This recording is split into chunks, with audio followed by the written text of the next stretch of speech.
All right, here it goes. It's all really, really, really simple. There's a beautiful story about Pinchas Rezes. He was a chassid of the Alter Rebbe, and he was very, very, very wealthy. He had a very big house.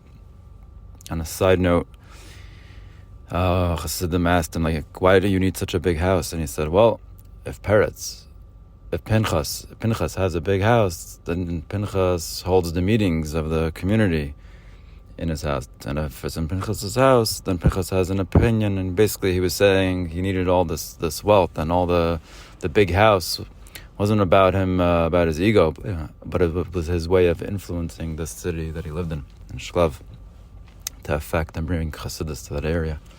But anyway, there's a story about Shmuel Munkus once came to visit him.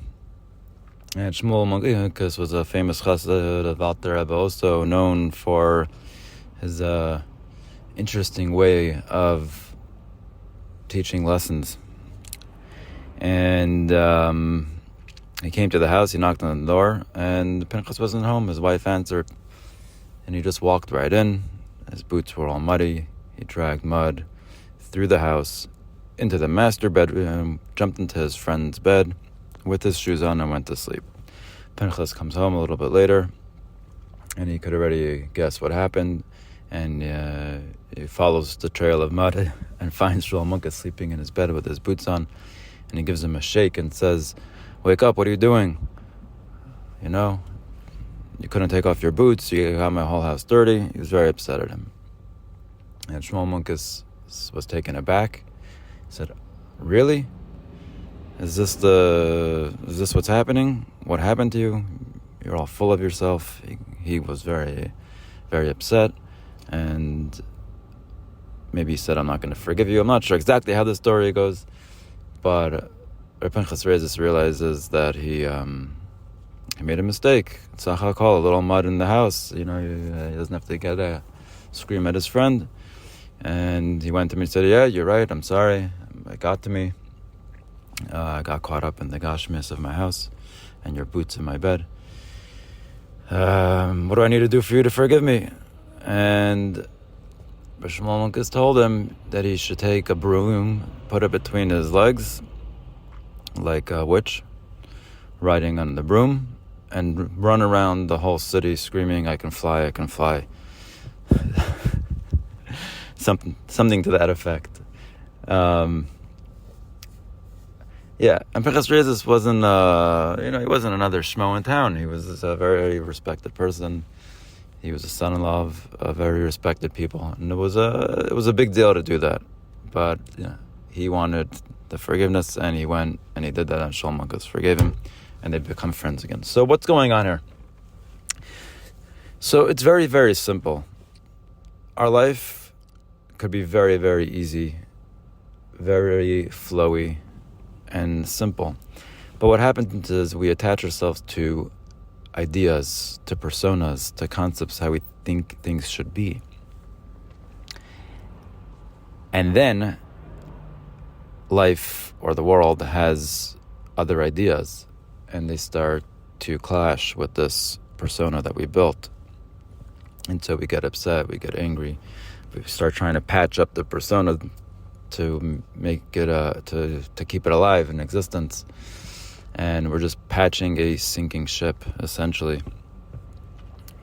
More patches and more patches, when really the curveballs that are thrown at us are an opportunity for us to shatter this persona that we built. When a person wants to go swimming, the only way to do it is to let go of the wall and learn to swim. If you were to just keep holding onto the wall and saying, I want to swim, you'll never learn how to swim. So sometimes we let go of the wall, but then we attach ourselves to something else. There's a piece of, maybe just a hard piece of a metal pole that's going to sink anyhow, and we're trying to float with it, versus letting go, putting our arms out, and just floating. We'll actually float on our own resources. We don't need to hold on to anything.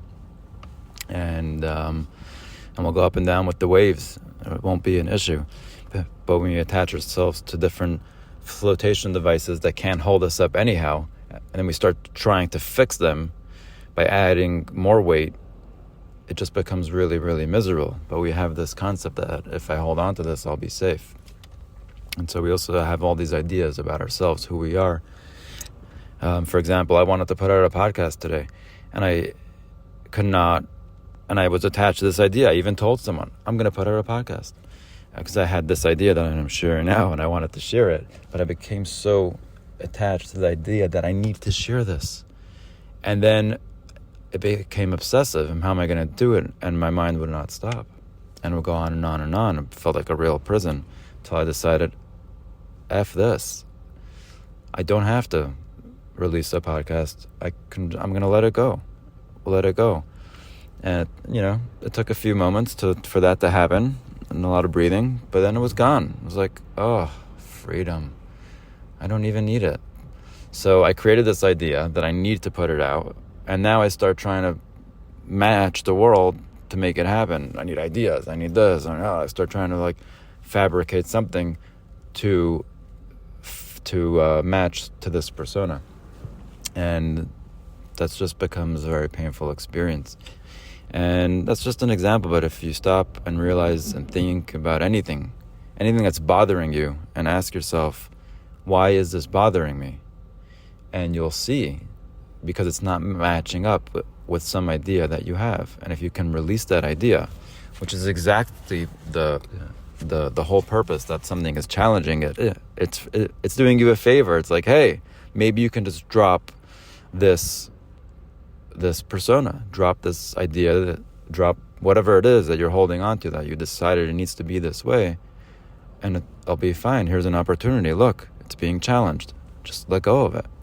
We don't have to keep patching it. It's like patching a sinking boat, literally, or a bubble that's floating through the air that's going to pop at any second, and we're trying, there's one hole on this side, we quickly patch up that side, and then there's another hole and another hole, and it's dropping. We're like, oh my God, how are we going to save this?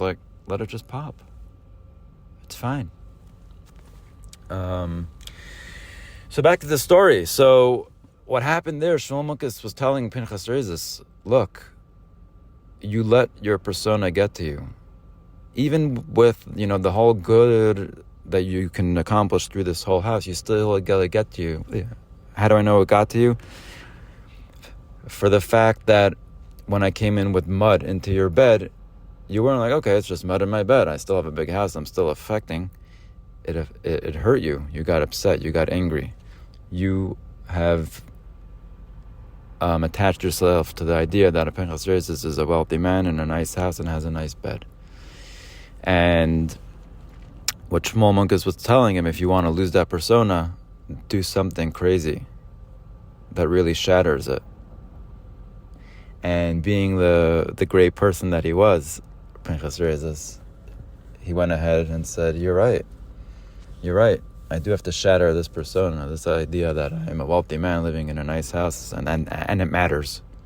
I have to lose that. And so he put the broom, he went flying on a broom around town and looked like a total idiot. And that's a great exercise that we can do at times, and we're feeling so attached to who we are, to the stories that we tell ourselves. Do something really stupid and see what happens. See the fear that comes up when you just contemplate doing something that will be really different than who you decided that you are. And through that, we will be free from our personal exile, and hopefully enter into a state of redemption. L'chaim.